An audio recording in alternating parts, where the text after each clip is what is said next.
Good morning बच्चों। आज हम कक्षा 6 की सामाजिक विज्ञान किताब के दूसरे अध्याय का अध्ययन करेंगे। आइए हम दूसरे लेसन की ओर चलते हैं।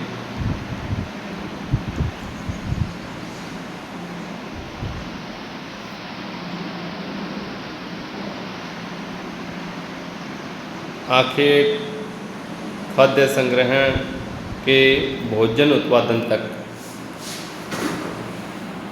ये लोग प्राचीन काल में शिकार के द्वारा अपना जो खाने की जो चीज़ें हैं उनका संग्रहण कैसे करते थे और उसके बाद भोजन का उत्पादन किस प्रकार किया जाता था।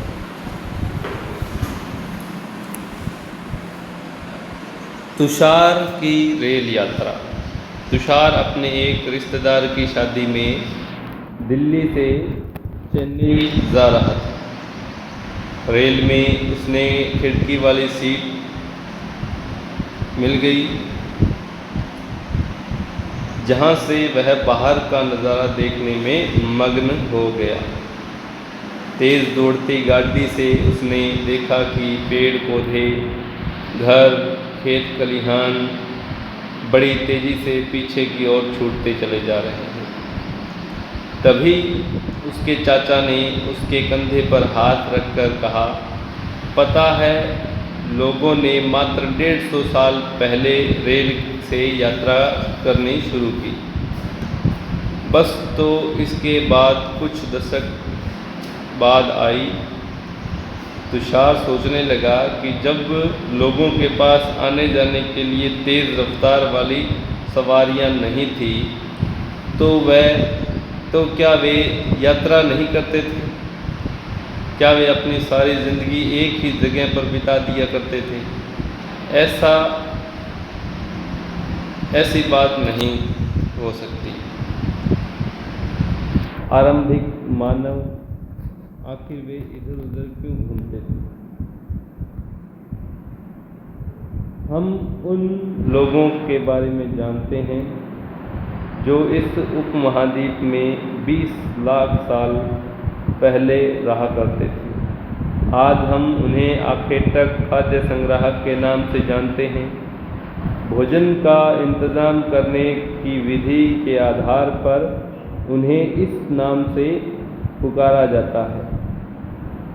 आमतौर पर खाने के लिए वे जंगली जानवरों का शिकार करते थे, मछलियाँ और चिड़िया पकड़ते थे, फल, मूल, दाने, पौधे, पत्तियाँ, अंडे इकट्ठा किया करते थे।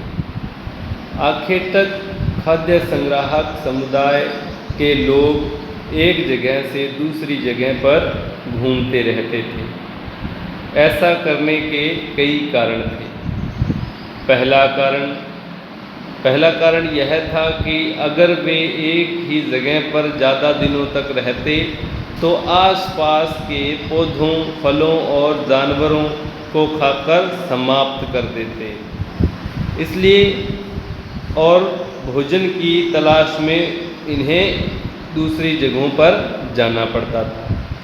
दूसरा कारण यह है कि जानवर अपने शिकार के लिए या फिर हिरण और मवेशी अपना चारा ढूंढने के लिए एक जगह से दूसरी जगह जाया करते थे।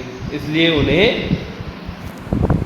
उनका शिकार करने के लिए भी दूसरी जगह जाना पड़ता था।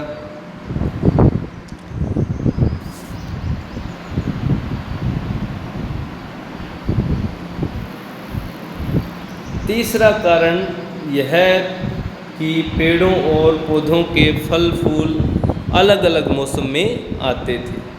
इसलिए लोग उनकी तलाश में उपयुक्त मौसम के अनुसार अन्य इलाकों में घूमते रहते। और चौथा कारण यह है कि पानी के बिना किसी भी प्राणी या पेड़ पौधे का जीवित रहना संभव नहीं होता।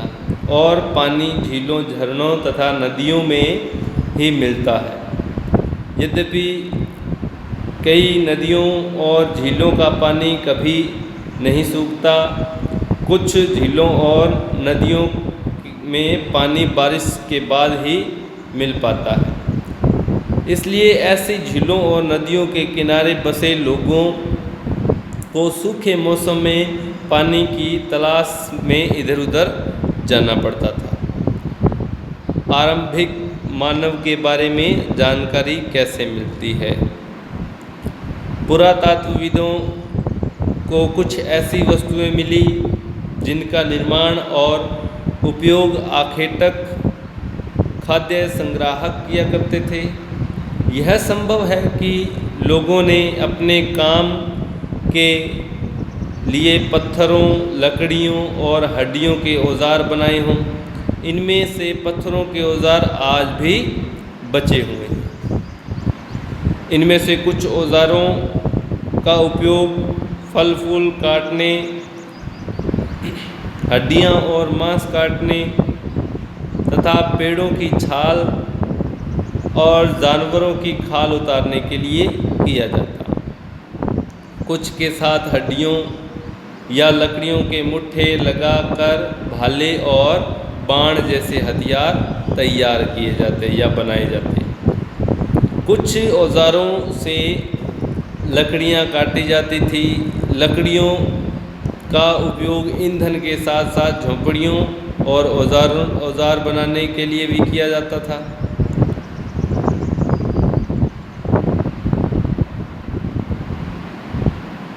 अब ये हैं पत्थर के बने हुए औजार।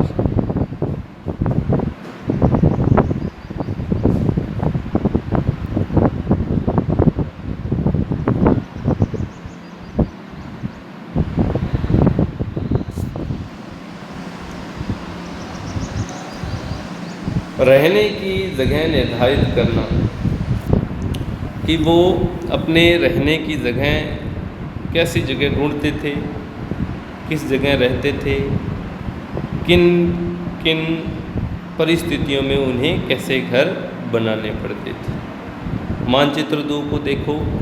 लाल त्रिकोण वाले स्थान वे पुरास्थल हैं जहाँ पर आखेटक खाद्य संग्राहकों के होने के प्रमाण मिले हैं। इनके अलावा भी और कई स्थानों पर आखेटक खाद्य संग्राहक रहते थे। मानचित्र में सिर्फ कुछ गिने चुने स्थान ही चिन्हित किए गए हैं। कई पुरास्थल नदियों और झीलों के किनारे पाए गए। तो वो कौन कौन से स्थान थे, ज़रा अपने भी नज़र डालते हैं। ये देखिए, ब्रजहोम, ये नदियों के, नर्मदा नदी के किनारे भीमबेटका, महागढ़ा, ताप्ती नदी, गोदावरी नदी, इनाम गांव, हुंसी, हुंसगी, हलूर, ब्रह्मगिरी, पय्यमपल्ली। तो ये जो जगह दी गई है वो किनकी है? आखेटकों और खाद्य संग्राहकों के जो स्थान थे उनके।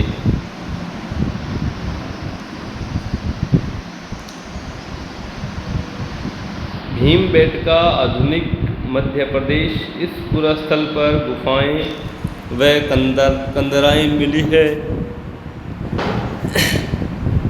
लोग इन गुफाओं में इसलिए रहते थे क्योंकि यहाँ उन्हें बारिश, धूप